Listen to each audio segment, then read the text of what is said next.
2 साल तक रहेगा गन्ना हरा भरा। जो आपका जो अगोला है वो एकदम हरा भरा रहेगा। ऐसा नहीं है कि अब की जो बरसात के बाद जो ठंड आती है उस समय जो आपका अगोला है वो सूख जाए। आपका पूरा 2 साल तक हरा भरा रहेगा। इसका मतलब है कि जो आपका पौधा गन्ना है वो पूरी तरह हरा भरा रहेगा, अच्छी ग्रोथ करेगा। और इसके साथ साथ जब वो पौधा गन्ना कटेगा तो उसके बाद जो पेड़ी गन्ना होगा तो उसकी जो पत्तियां हैं एकदम हरी भरी रहेंगी। आपने देखा होगा जब पौधा गन्ना कटता है, पेड़ी फूटती है तो कहीं कहीं पीले सफेद पत्ते हमें देखने को मिलते हैं और खेत बहुत बुरा देखने को लगता है। तो ऐसा नहीं होगा, आपका जो गन्ना है एकदम हरा भरा रहेगा। आप जो हम बता रहे हैं उसे आप कर लीजिए। कोई ज़्यादा महंगा सौदा नहीं है और कोई ज़्यादा मेहनत नहीं है, और लेकिन थोड़ी बहुत मेहनत तो करनी पड़ती है गन्ने किसान को, और तभी ज़्यादा उत्पादन मिलता है। तो इसके लिए आपको दो में से एक प्रयास तो पहला करना चाहिए।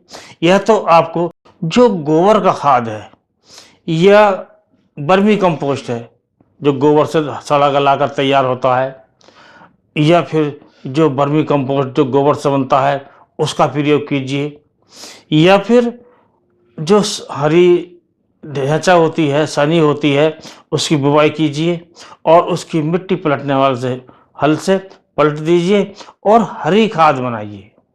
कहने का मतलब है कि अपनी जमीन में जीवाश्म की मात्रा बढ़ाइए, कार्बन की मात्रा बढ़ाइए, क्योंकि हमारी जमीनों में कार्बन की मात्रा कम होती जा रही है। और जो हम खाद डालते हैं, जो माइक्रोन्यूट्रिएंट डालते हैं, वो पूरी तरह हमारे पौधे नहीं ले पाते हैं, जिसका परिणाम होता है कम उत्पादन और गिरी हुई क्वालिटी। यदि आपको उत्पादन भी ज़्यादा चाहिए, क्वालिटी भी ज़्यादा बढ़िया चाहिए और पूरे साल हरा भरा अगोला चाहिए, गन्ना चाहिए, पत्ती एकदम हरी भरी होनी चाहिए, तो इसके लिए आपको प्रयास करना होगा।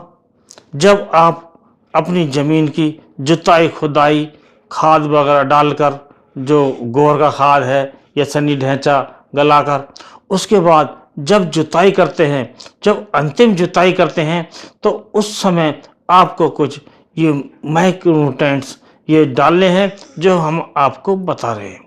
सबसे पहले आपको लेना है जिंक सल्फेट।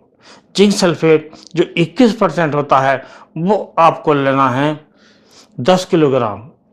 ये जो मात्रा हम बता रहे हैं 1 एकड़ की बता रहे हैं। और यदि आप 33% जिंक लेते हैं तो उसकी जो मात्रा लीजिए 7 किलोग्राम। उसके बाद जो फेरस सल्फेट है उसकी मात्रा लीजिए 10 किलोग्राम। 10 किलोग्राम की जगह आप 20 किलोग्राम भी ले सकते हैं, क्योंकि 2 साल की फसल है। और दोस्तों उसके बाद जो आपको लेना है वो लेना है मैग्नीशियम सल्फेट। मैग्नीशियम सल्फेट की मात्रा आपको 10 किलोग्राम लेनी है।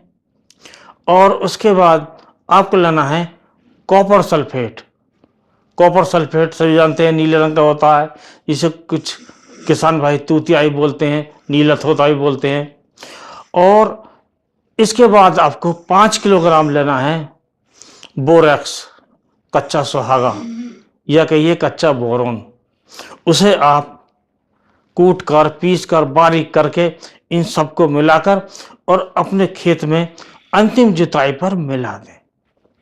ऐसा बिल्कुल ना करें कि आप जो गन्ने डालते हैं, गन्ने की पूरी डालते हैं, गन्ने के टुकड़े डालते हैं, उनके नीचे या ऊपर डालें। ऐसा ना करें।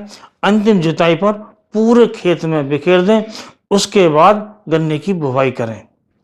यदि आपने ऐसा कर लिया तो ये मेरा दावा है, जो आपको जो पैदावार मिलेगी वो आपको जो किसान हैं आपके आसपास के, आपके एरिया के, सबसे ज़्यादा मिलेगी। और इसके साथ साथ जो आपका जो अगोला रहेगा वो 2 साल तक हरा भरा रहेगा। पौधा गन्ना में तो रहेगा ही रहेगा, और जो पेड़ी गन्ना होगा उसमें भी जो आपका जो अगोला है वो हरा भरा रहेगा।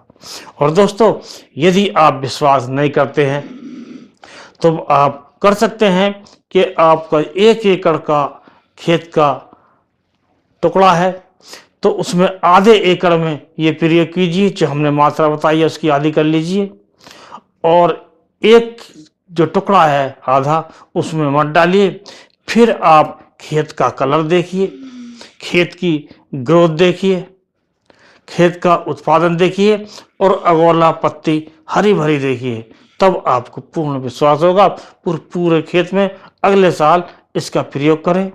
तो दोस्तों, यदि वीडियो पसंद आया हो तो वीडियो को लाइक कीजिए, दोस्तों में शेयर कीजिए और इसी प्रकार के वीडियो चैनल पर देखने के लिए चैनल को सब्सक्राइब कीजिए। इसी के साथ इस वीडियो को करते हैं समाप्त। अगले वीडियो में नए टॉपिक के साथ फिर मिलते हैं, तब तक के लिए नमस्कार।